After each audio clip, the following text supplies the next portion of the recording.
Little intro, and off we go.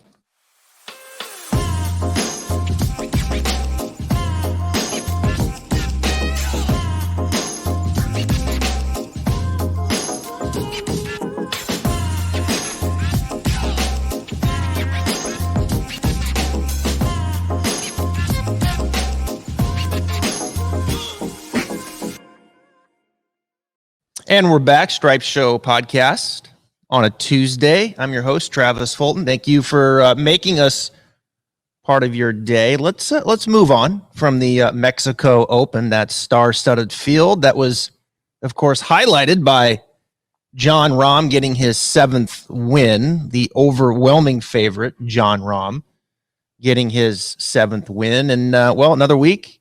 Another PGA Tour event. This one is a good one historically. Wells Fargo Championship, a little different this year. Historically, of course, it's at Quail Hollow there in Charlotte, North Carolina, but they're working on that course for the President's Cup, so they got to move it. And they're moving it up to a place that I know actually rather quite well, TPC Potomac at Avenel Farms, a golf course that's right across the street from Congressional. And of course, both these courses just outside of Washington, D.C. Great area is Potomac, and a championship golf course. Joining me, he's been busy. Finally, we get him back on the Stripes Show podcast. Geoff Fienberg, how you doing? Always good to join you, Travis. Nice to see the big things that you've been up to, and excited to talk about the Wells Fargo, as it feels like the PGA Tour schedule is starting to find its equilibrium again as we lead in to a major in just a few weeks. So that's always enjoyable. Yeah, I like this one big event every month. I'm excited for the PGA here in a few weeks. Of course, there's so many storylines. Phil Mickelson, let's just start there, as the defending champion. He's been up to a few things as of late. And then, of course, Tiger, playing there at Southern Hills. And Tiger looks like, if we had to predict, all systems go, he'll be there. And so, look, I love it. The PGA's coming up. I know it wasn't a great field last week. This field this week is better. And kind of an interesting golf course too, Geoff. This TPC Potomac at Avenel Farms, when I was there playing this course after the redesign in 2009, it was the game of golf was kind of, fairways and greens, right? Like fairways and greens. That's how I was taught. Hit the fairway, hit the green. That's the way you play this game. And then, of course, the modern game, and today, fairways has turned, largely into distance off the tee, and greens and regulation is about proximity, right? And strokes gain approach. And we know more statistically, but I do feel in playing this place that we're kind of going back a little bit. You better keep the ball in front of you off the tee, and hitting greens is a good thing here. I mean, after all, Kyle Stanley won here back in 2017. What do you think? Yeah, so I guess as we get into it, that's an interesting place to start. We'll get into talking some bets. The fact that Kyle Stanley won here, it's kind of a little jarring. It allows you to think, well, lots of players could potentially find their way to a win here. We saw that Molinari win here. Past history would suggest the Molinari win and final score is the outlier historically to what this course can represent. But yeah, I'm looking for guys gaining strokes off the tee with their accuracy, gaining it with the approach. These greens appear to be smaller. The course appears to be quite difficult. It is difficult. It's a par 70, and it's 7,100-ish, somewhere in there, yards. Yeah, it's not a place that you're gonna overpower. I would, in playing this and thinking back, looking at the scorecard, I would think conservative play off the tee kind of reigns here, and then into some of these greens. Certainly you want to hit it close, but I think hitting greens is a big thing here as well. Fairways and greens will reign out. I don't think you're going to overpower this golf course. You mentioned Molinari. He won here in 2018. He blitzed the place that year at 21 under. When Stanley won, it was 7. That was the Quicken Loans, which they also played at Congressional for years. This tournament, this golf course takes me back though to the old Kemper Open days. Kemper Open, the Booz Allen Classic, very different golf course back in the 2000s, and then they redid it in 09, and they needed to. It was a quirky golf course. I don't know. It was just a weird, quirky course. I think it plays much better now, and we'll see how it plays out. Par 70s, of course, suggest 2 par 5s. The second plays just over 600 yards, kind of goes a little down the hill. The guys will certainly chew that up. And where's the other par 5? The 10th. Yeah, that's right. 560 yards. A little more difficult. Some trouble off the tee. Definitely got to keep the ball in play there on the 10th. The easiest hole is actually the 14th, a little short par 4. And 18 is a difficult, challenging hole. Some tough par 3s here. So it's a difficult track. Guys will have to keep it in front of them. Let's get right into it here as, we open up the board. I was listening a little bit to you and Pat talk earlier in the week. And of course, as we look at the board here in the favorites, Rory is the defending champion. But again, keep in mind, this is not Quail Hollow. As we know, Rory knows a thing or two about that place. So a little bit different type of defense right now as we come on the air. He's at 9-1. And right now, Connors is at 16, but when he hit, he was at 22. And like you guys, I was big on Connors. This is a good place for him. I've already bet it at 22. Hatton's all the way down to 20 now. Fitzpatrick's down to 20. Henley's down to 20. The guy that kind of surprises me is Leishman at 20. Where have you, after a little day of thought, where are you now on kind of the front runners? Yeah, I mean, it seems like the books, just based on how odds got rolled out on the Monday morning, Travis, you could tell something was weird to begin with. And there is so much discrepancy in the odds boards this week. Like a guy like Leishman, I've seen as high as 40-1. Hatton and other places still in the 30s. So super interesting in that regard. I can tell you, I've started to really warm up to Matthew Fitzpatrick, a player I don't think I ever bet. So I don't feel the scorn of Matthew Fitzpatrick. And as you talked your way through everything about this course, it kept just coming up Fitzpatrick for me. So he's a guy I am looking like, I feel like I'm going to bet. Rory McIlroy, the first time we've seen him since the Masters in his lead up of, I don't know what his schedule is going to be going into the PGA Championship, but it's time for him, I guess, to sort of get into that major zone. Mm-hmm. I don't know. I felt pretty confident that I was going to completely ignore him in terms of betting. And again, as I hear you talk your way about the course, like, do we think Rory is going to try to overpower some of these holes that you're expecting the majority of the field to club down on? No, I don't think he will. I think Rory, and he is in defense here. I don't think you're going to overpower this place. Now, you certainly, that potential is always there, right? Like on some of these par 5s, you can just bust it down there and have a much shorter iron into it than into some of these guys. But I do think some of the par 4s, it's going to force his hand a little. This wouldn't be the ideal place for me in overpowering a golf course and taking the driver a little bit out of Rory's hand. Certainly Quail Hollow, I think, is a better fit for him than TPC Potomac at Avenel Farm. So I think it's going to be interesting with Rory's mindset here. The PGA right around the corner. Get out there, get some reps in. He is the defending champ, but it's an odd week with a different facility. I'm probably going to look down the board a little bit. I love Connors, as most people do, but I like Fitzpatrick too. He wasn't real sharp in his last outing. Of course, the putter let him down. But when you think about keeping the ball in front of you off the tee, think about solid iron play, he's going to do enough for you there. And it seems like a good spot for him. And, like many, a decent putting week, you would have to think he's going to be there with a chance on Sunday. I agree. Yeah, so both of the guys, Connors and Fitzpatrick, would sort of be the front runners that I would be looking to the most. I also feel like we're in this zone again. We're back to good players winning the golf tournaments.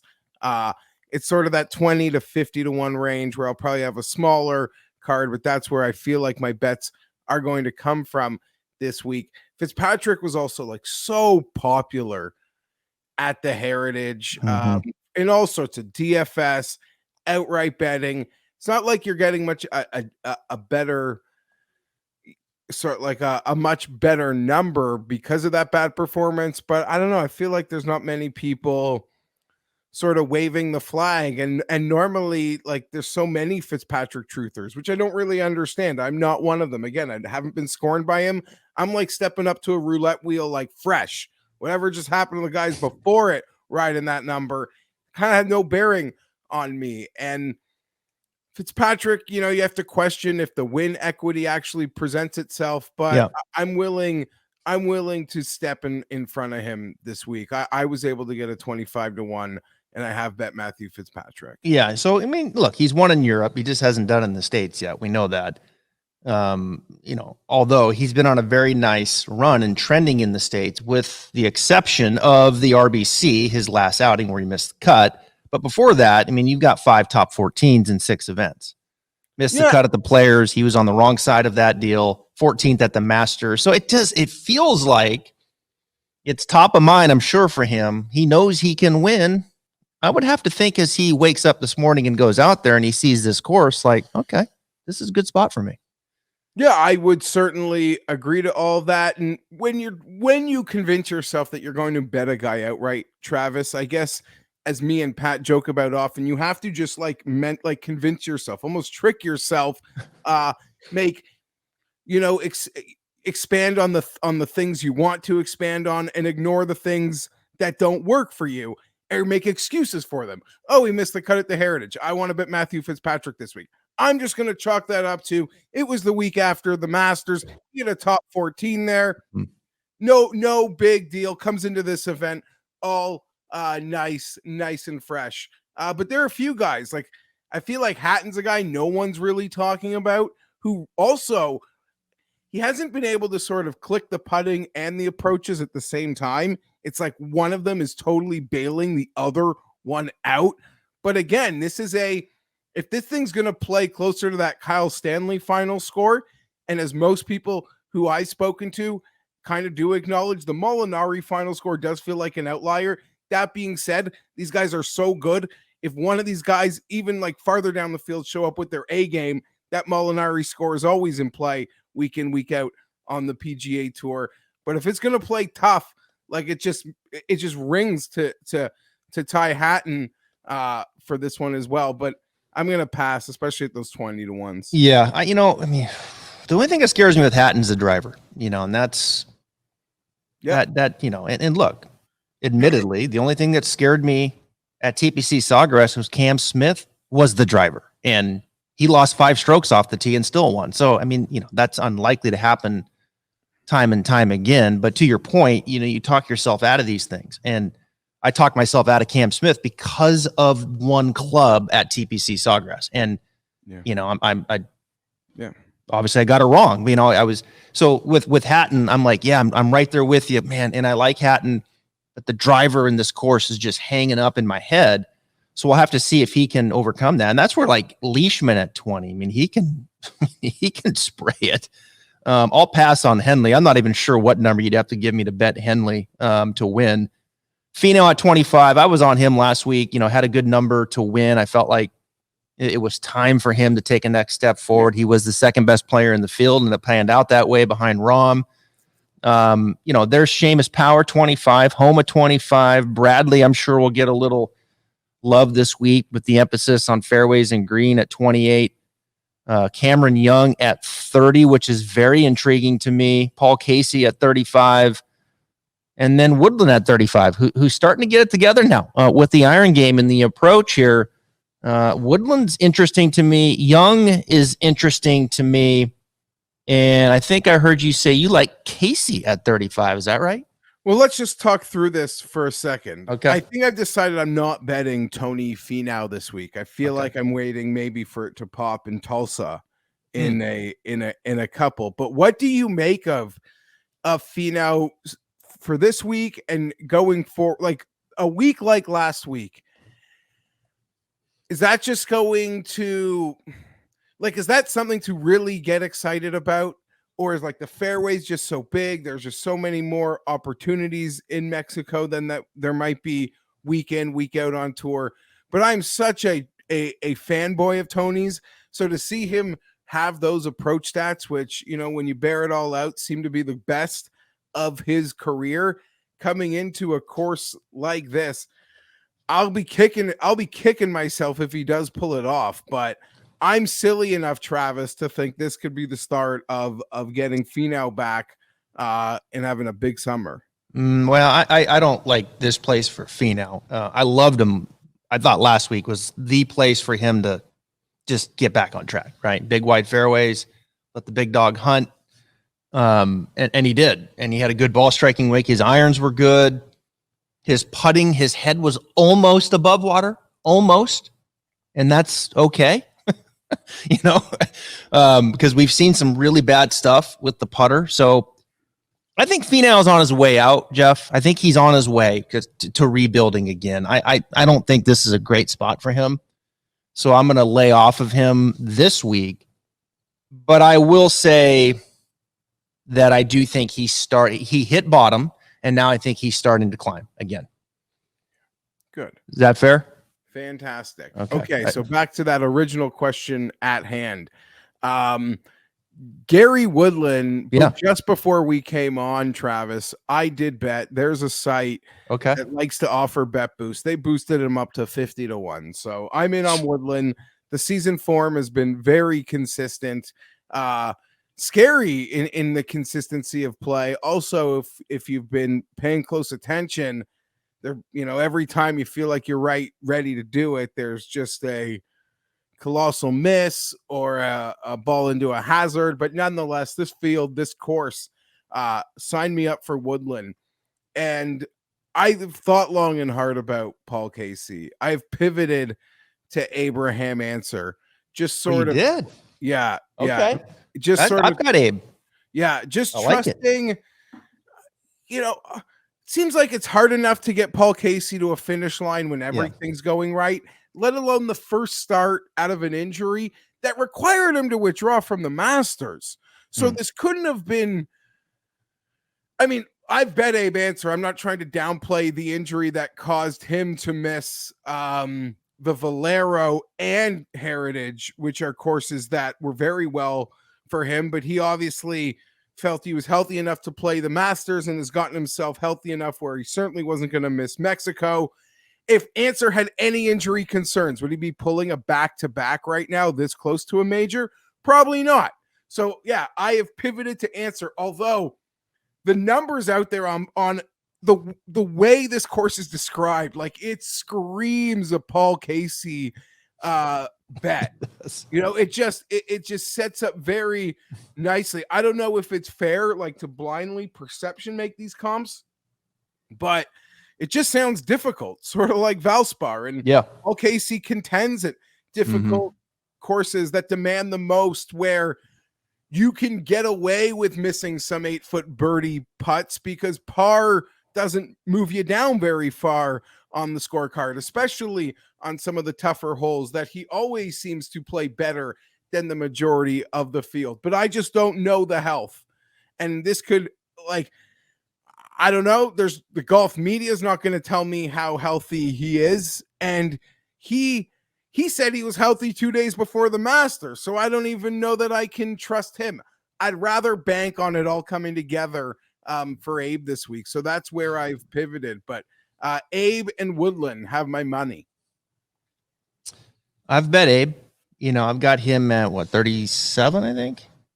Yeah, I think I played a 35. Yeah, 30. Yeah, actually, I'm sorry. I got him at 35-1. That's what I got him at. Yeah, I like Abe this week too. I tend to agree with everything that you just said there with him and his health. And, you know, it does scream Paul Casey. The other thing is in the people in the Paul Casey camp, his best split is bent grass. That's worth noting. We're on bent grass this week. And I'm really interested to see the condition here. Early May in DC. It hasn't been exactly like this perfect winter in like Washington, DC and Virginia, as I recall, like what was it, 2.5 months ago, or 2 months ago, there was a ton of snow and it kind of lingered. So I'm interested to see how this course has come out of the winter. Seems ambitious to me up there at this point. We'll have to wait and see, but it is bent grass, and that is a good split for it's a good split for Paul, and it's a good split for Gary Woodland. So, the one thing I told Skylar this last week, I said the one thing with Woodland, and I know his coach really well, and I've been watching Gary for a long time, is Gary is a tinker. And it's like, it always seems like, I don't know, every year or year and a half, 2 years, it's like, okay, now he's working on this. It's like, what? All of a sudden it's, he goes from Butch to this coach, back to Butch. Now he's with Mark Blackburn. And when I was out in the desert, in the tournament out there, he was working on the range, and, it was like, it was pretty significant going on. I'm like, damn, it looks like he's thinking, and they kind of working through it. And then he kind of came out on the other side of it. And then what happens is Gary goes, his iron play just takes off. Like when the light comes on, he starts playing great golf, and he will sustain it for a run. And I feel like Gary right now is on a run. Look, he gets the ball up and down at API, he wins.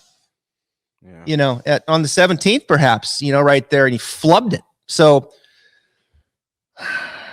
I'm kind of big on Woodland. I don't know if I'm going to bet it exactly here, but I do like this little run that he's on. And these 30s are intriguing to me. I'm just like drawn to Cameron Young too, right now. That's drawn to him. I don't think I'll bet it, but I like you and Fino, I'm kind of drawn to Young a little. No, and I've been staring at Cam Young. I even saw some, the first numbers that I saw on Monday were shorter than what they are now. And I was respecting Cameron Young and considering it. Like, by every metric, he seems the perfect player.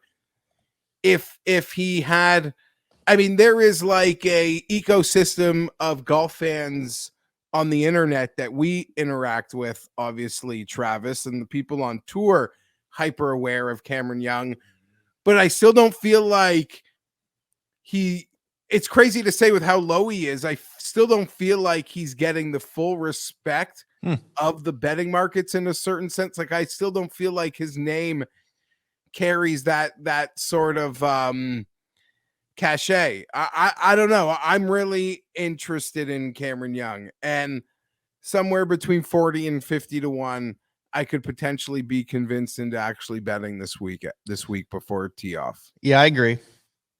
You look at the stats and they're almost like too good to, I won't say too good to believe, but like almost double check them. Like, wow. Like, right. I'm totally blown away and impressed by him. And maybe I should stop because, like, he's proven it. Seems like he's going to be a player. I know we don't really have the WGCs this year, and I don't really know the future of them, but I'd like to use them for context. Seems like the type of player that's going to be locked into WGCs for a long time. I'm a huge fan. Well, you'd think. He's got length. He's a good iron player, and he can putt. All right. I'll sacrifice some short game for that order. That's like Sam Burns written all over it again, isn't it? And that's kind of pretty much. And a lot of people picked a few different guys to sort of make that leap. And in the Christmas time conversation, because it was so fun to see what Burns did last year. And I believe you were one of the guys like bullish all year on Burns, like before it even happened, if my memory serves me correct. Every time I chatted with you, it was like this very, trust, believe. And these like betting numbers that he's found himself into have proven to be worthy. But a lot of guys, like, it was almost like, who's going to be this year's Sam Burns? And in waiting for that guy to develop at this, I don't know if we're at the halfway pole here at the beginning of May, maybe a month away from the halfway pole or a few weeks, but yeah, Cam Young probably feels like he's got the best chance to actually pull that off as we sit here at the start of May. I agree. Yeah, the two names that were I've been fairly bullish on, Cam Young and then Mito, as the statistics kind of pan out, and Cam's certainly ahead of Mito, and we'll get to Mito here momentarily, who hopefully is better with his injury in his back after having to pull out at Zurich. But yeah, I mean, Cam Young, and we're getting in his neighborhood now. You know, he's a New York kid. I think he's the youngest to ever win the Met Open. I'm pretty sure, as an amateur. So this young man can play. I mean, he hits it a long ways. And let me tell you something. When you stand next to Cam Young, he's not a very big guy either. You know, I mean, he's not a very big guy, and he creates sick club head speed. And it's effortless. I mean, it really is effortless. And I think he's got a good head on his shoulders. We caught up with him on the podcast after he won back-to-back on the Corn Fair, and he was going for his third one.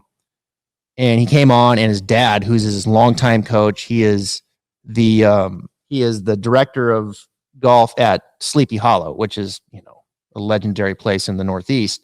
So he's a golf family. He's been playing competitive golf his whole life, but when you talk to him, you're just kind of like, you know, the moment's not too big. He knows he's long. He knows his iron game is good, and he knows he's a good putter. And like, I don't know, I just felt like this guy's got it. You know, I mean, he's just got it all, and he's got the right attitude and confidence, and it's going to transfer into the PGA Tour, and it's certainly done that.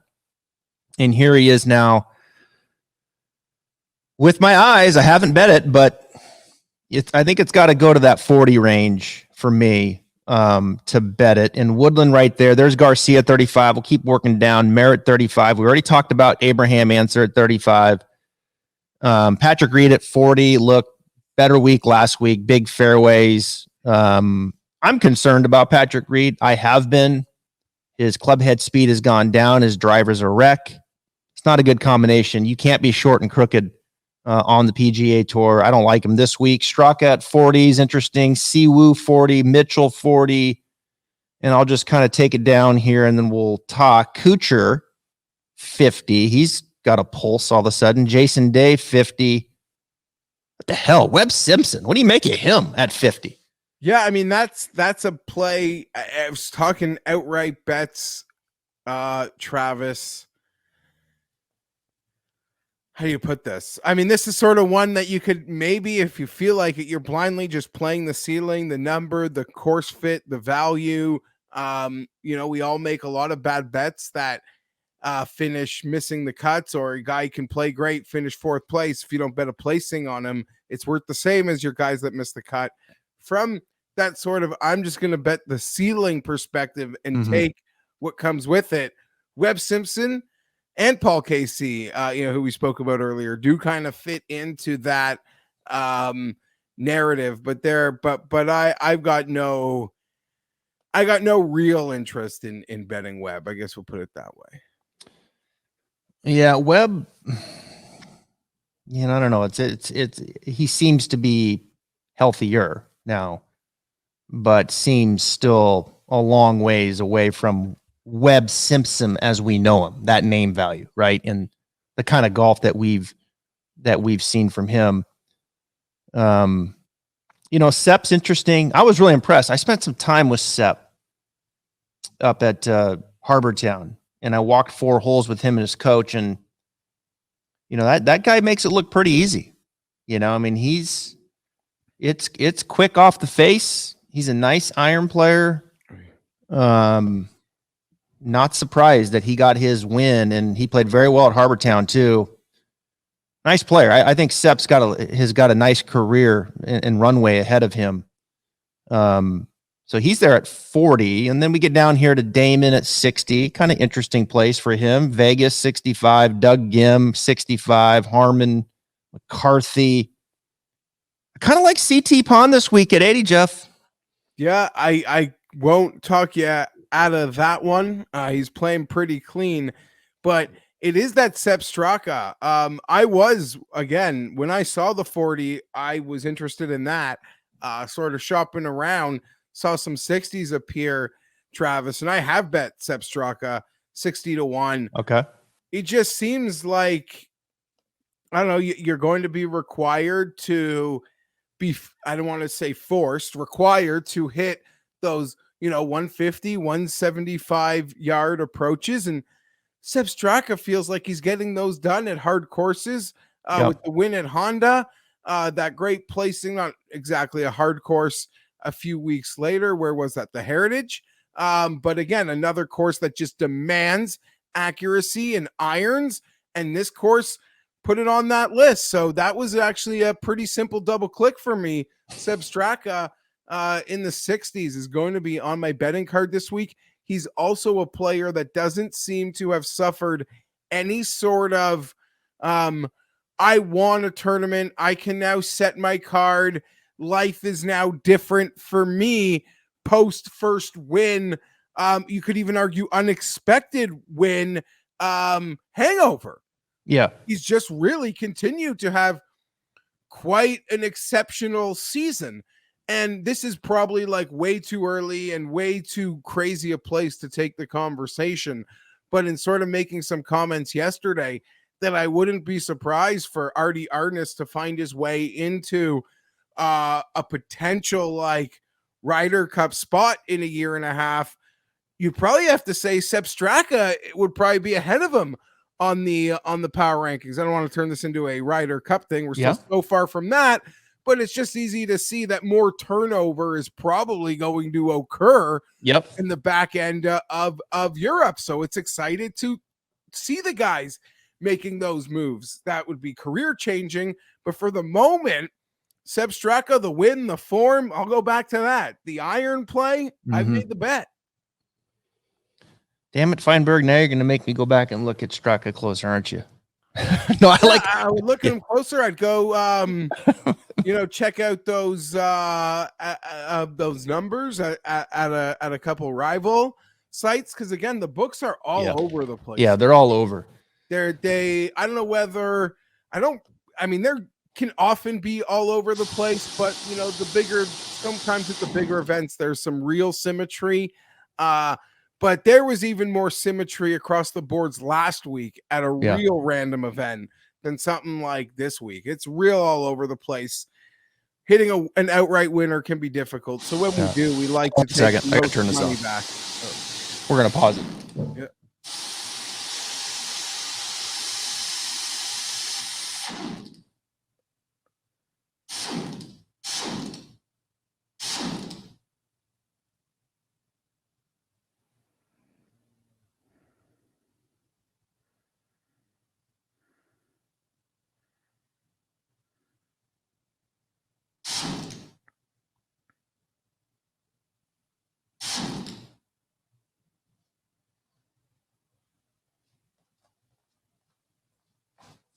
All right. Sorry about that. No worries. Yeah, cut that out. 31. Okay. Yeah, so I like Sep too. I mean, and to your point, he seems like, things have, and I asked him this question, how things change. Certainly the schedule, he's got a little more control of his schedule now, which is nice. But I still got the sense he's hungry. If anything, it just validated what he already knew, and that he belongs there and he can compete and win, and he's got what it takes. So I think Seb Straka is going to be around a while, and I take a little closer look at that. CT Pond 80, you kind of look at his game, bit of a plotter. I think this will be a good spot for him. I think a good putting week at a pond, you'll see him there on the first page. There's a whole collection of players in this range that are very interesting that, are great course fits. And if you get the putt luck, they're going to be right there. You mentioned Pond. I would put Dougie Gim on that short list. Even a guy like, Keith Mitchell, Anirban Lahiri. There are a lot of options potentially in this range. I will say Lahiri's a guy right now, Travis, who I am going to ride the prop train until he kicks me off. Since that Players Championship, how well he's played in the follow-up starts, top 20s, top 40s, the confidence, even last week, not a course fit at all for Lahiri in Mexico. I mean, I shouldn't say that. The wide fairways definitely give him, because he can lose a few off the tee. So that helps. But he's more of a shorter course accuracy player, hope to make a few putts. And he is just in this mental, confident, happy place right now that if you read about him, has kind of come to the forefront in his sort of mental struggles and battles on the golf course. And as long as he's in his happy place, I'm going to try to be winning money on him. And I'm not going to bet him to win. Yeah. But in all sorts of other markets, maybe even highly rostered for me. But he's just one of many players that do stick out. That being said, I think I'm going to be quite invested in like 25 to 40 to 1 that I'm really losing my opportunities in this 50 to 80. And then maybe I'll throw some bombs as we get farther.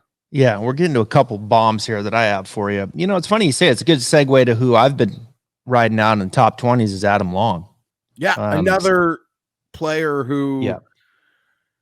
It was Scott and I talked about Adam a lot last week. And, he was coming off that 12th at RBC and like, hey, I think it'll keep going at Mexico. It did 15th. Now he shrank the fairway a little bit. I think that play, he's a good driver of the ball. He's a nice putter, good around the greens. With him, you get a little better iron play with Adam, and all of a sudden, can he clip a win? And so I like Adam Long. I'll probably continue that top 20 train with him.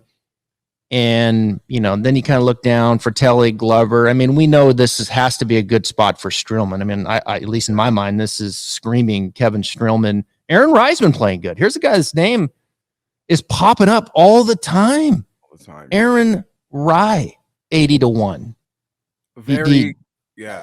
Just quality, consistent iron play. He has been popping up at a variety of courses, and now we go to a course that you could argue probably suits him as well or better than a lot of the courses he's had success at.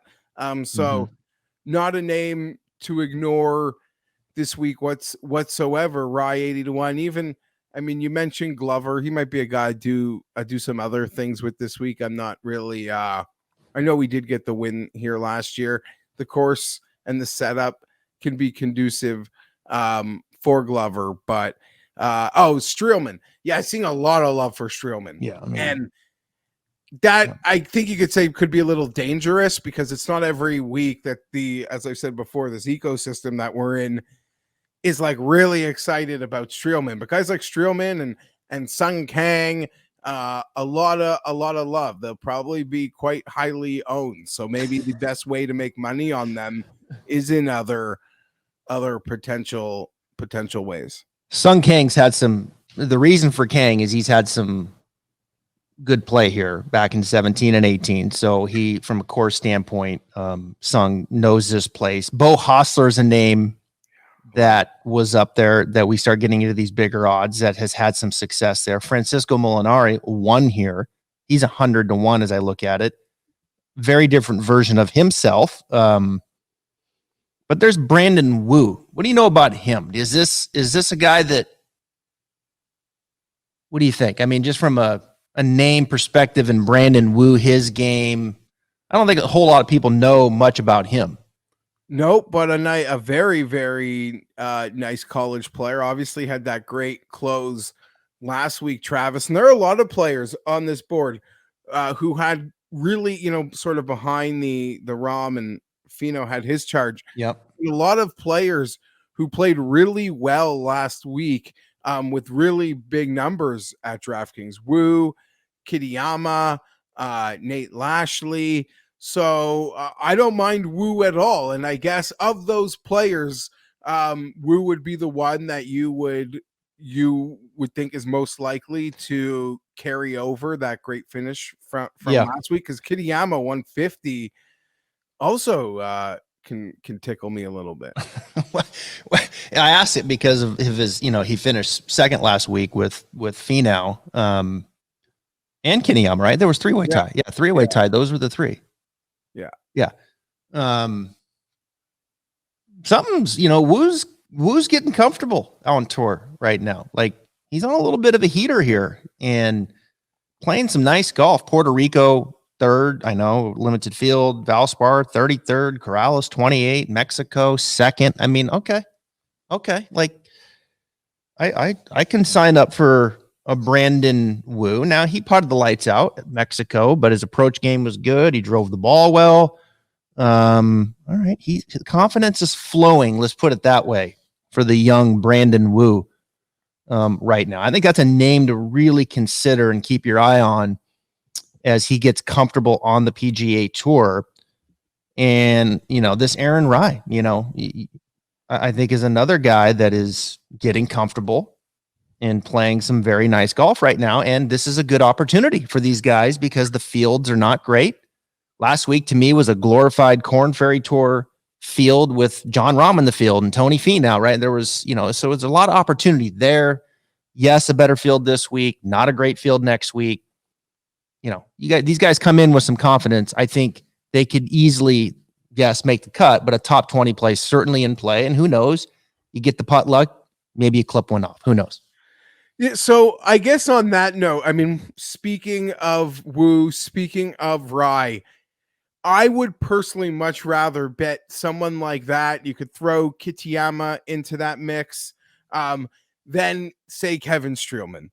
I am just a believer of like playing a young guy and the ceiling that I'm not totally sure what Brandon Wu is, but I'm pretty confident I know what Kevin Streelman is. I don't mean to pick on Streelman, but I'd rather for the outright bet take a little chance on the unknown and the player that I do believe is trajectory is high. And, certainly on like if he's going to be a mainstay top 50 player in the world in the coming years, that would be no shock to me whatsoever. So that is sort of like last week, I was like, I don't know, all these guys, I know what like Scott Stallings is. I'd rather take my unknown of what Davis Riley is. And I'm not saying I don't mean that as a total unknown, but there's an unknown of how good that player can be. And it's a player who I believe has that ceiling, and you can fit some of these other players who you just mentioned in that narrative. So my outright betting strategy is normally to sort of bet on that unknown. And that requires, betting guys that haven't win and, haven't, still need to prove themselves. But that's where I would rather throw my flyers because I feel like I know what the other guys are.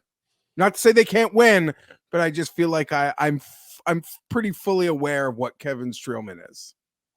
Yeah, there's no question. I'm not betting Streelman, but I know he'll get some play. He'll be talked about a lot from a course fit standpoint. And I agree. I bet Lipsky last week. He was one of my bombs, and I think he finished in the top 10. I think he was 10 under or maybe a little better, but yeah, you could put his name on that pile too of I actually don't mind that one bit this week. And a couple people you can put your name on the list.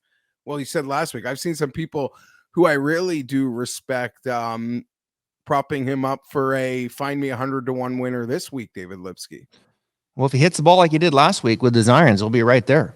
I mean, he had his best ball striking of his career last week. And now I like Lipsky. I think I haven't gotten back on him yet, but I did sprinkle, to your point, from a bomb perspective. He was one of my guys that I liked that perhaps wasn't going to be played a lot as a young player. I think this week I find myself probably a little more gravitated to Wu this week than Lipsky.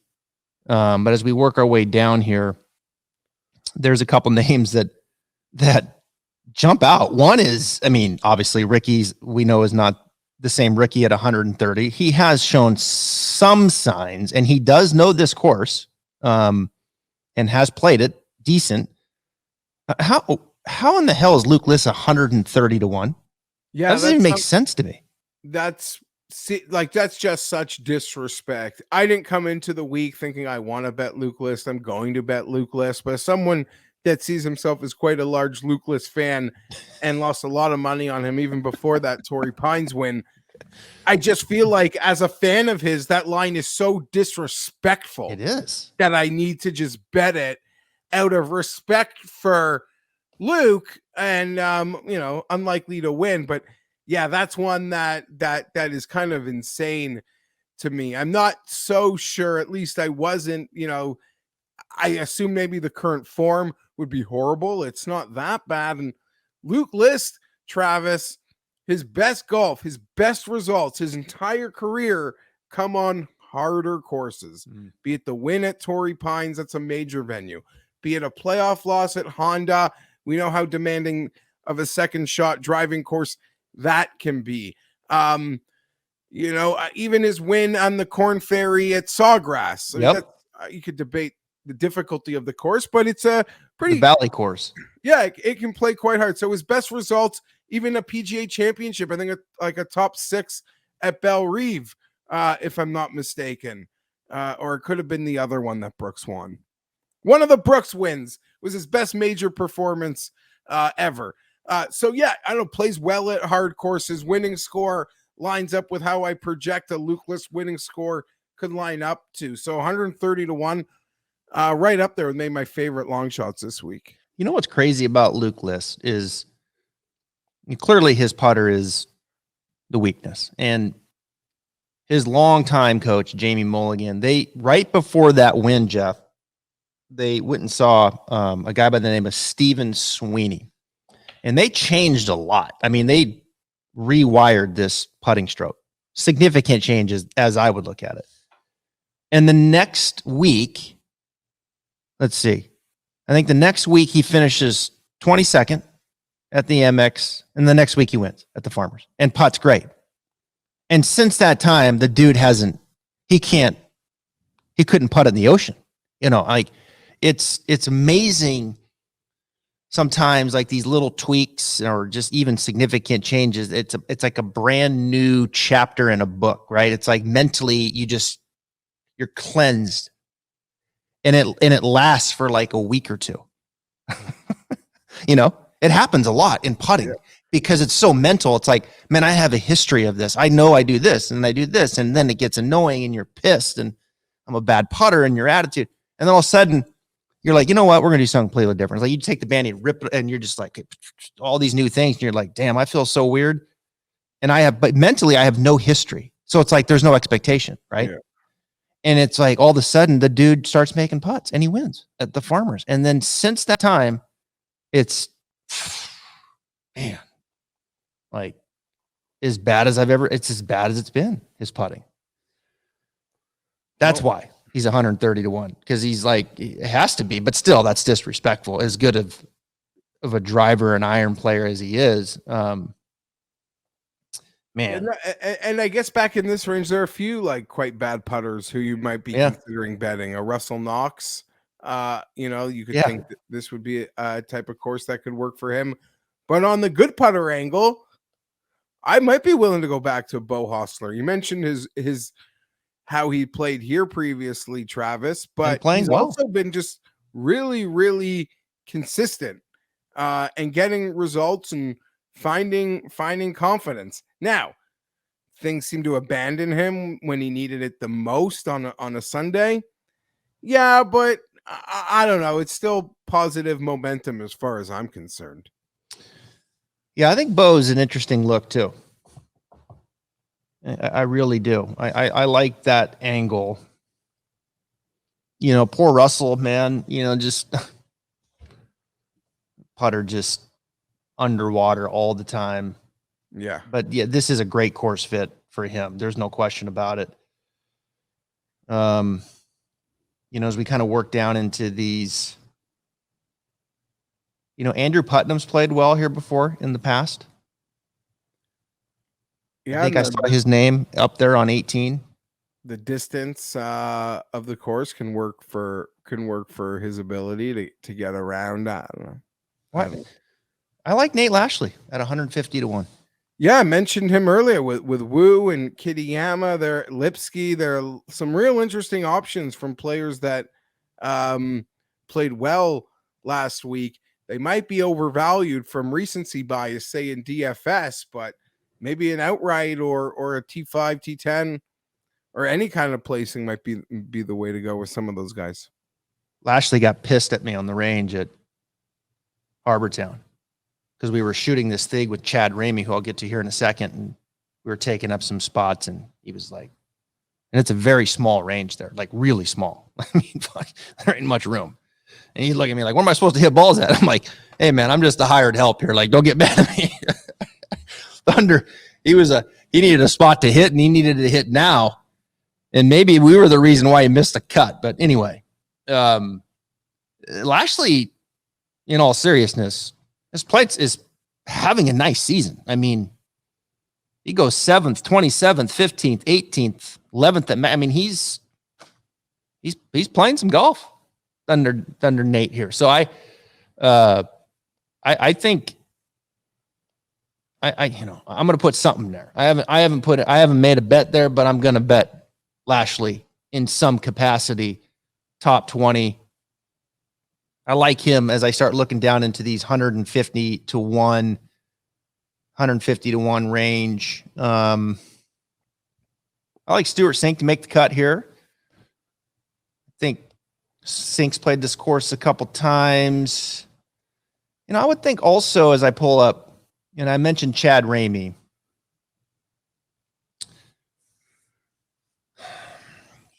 Like Ramey missed the cut at Mexico, probably not the best spot for him, and his putting was awful. But Ramey's kind of a fairways and greens kind of player. He's a little bit of a plotter. You want a Corrales with this field. I'm not going to bet him to win. I'm kind of, thinking out loud here, maybe from a top 20 standpoint. But I might sprinkle a little on Lashley to win. Why not? Yeah, I'm not going to talk you out of it. We're sort of like approaching my What do you got down here? Who jumps out at you in these big odds? My demarcation point. Doc Redman, 140, earning around there. Bo Hostler, I mentioned, and Luke List. Those would probably be the ones. And going a little shorter than that, I think sitting right at 100. I've seen a lot of people I really respect backing Brendan Grace this week. And when you sort of deep dive it, there's a case to be made there. Nice little run at that team event a week ago. Hard course, winning score fits right into sort of that Brandon Grace, that Brandon Grace range, but the driving and the approaching is sort of right where you might want it to be for Grace to pop. Mm-hmm. Yeah, that's an interesting one there. Brandon Grace for sure. Svensson's another one of those young guys that we were talking about that I tend to sprinkle from time to time. He's on my short list for, I like, honestly, I think I like Svensson better here than I do last week. I think with his approach game, I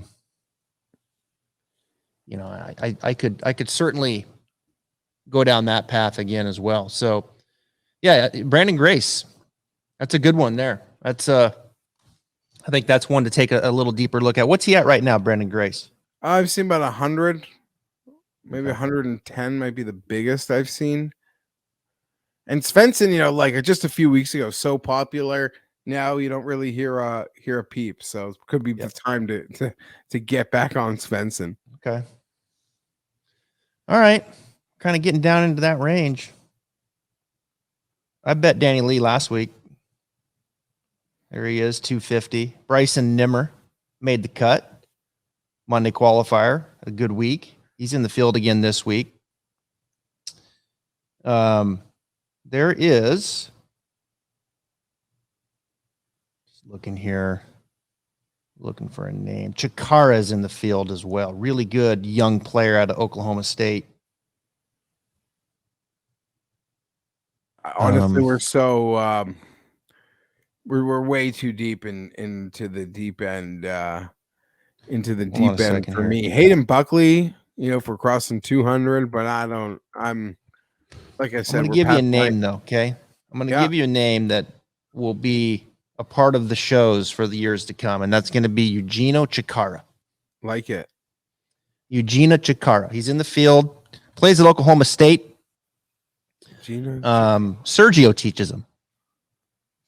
And from Spain, he's on a heater right now in college. We went out and actually I'm wearing the hat. PXG College Showcase last year and I walked 36 holes with these kids. Like Logan Lanier was there, or not Logan Lanier, Logan McAllister, who's on the Corn Ferry, Trevor Werbelow, who just won. But Eugenio, in the 2 years that I've done it, and all these top collegiate players are, this kid pops, man. I mean, this young man is good, and he will be a good pro. This will be a good experience for him this week. But I'll tell you, for years to come on the PGA Tour, in my opinion, and I'll even go as far as the Ryder Cup, I think he is the real deal, Eugenio Chacarro, Oklahoma State. Noted. Excited about that. All right. Like that's it. Yeah. Winners, chicken dinner. They're right there. If you listen to that show, you just made some money right there. I would hope so. I've made 4 outright bets. Fitzpatrick, Woodland, Sepp, and Answer. And I still might step in front of Connors. But I missed the best number that I should have bet yesterday. All right, I know you got to go. You're a popular man. Geoff Fienberg, folks. Go follow him. It's right there. G Fienberg 17. Appreciate your time, bud. No worries, Travis. Hit me up anytime. Big things. Should be an exciting summer. Hopefully, joining you will get my cold streak to end. I'll throw that in at the end. Okay, I've got it noted here. So let's do it. Yeah, I got to get off the mat. So.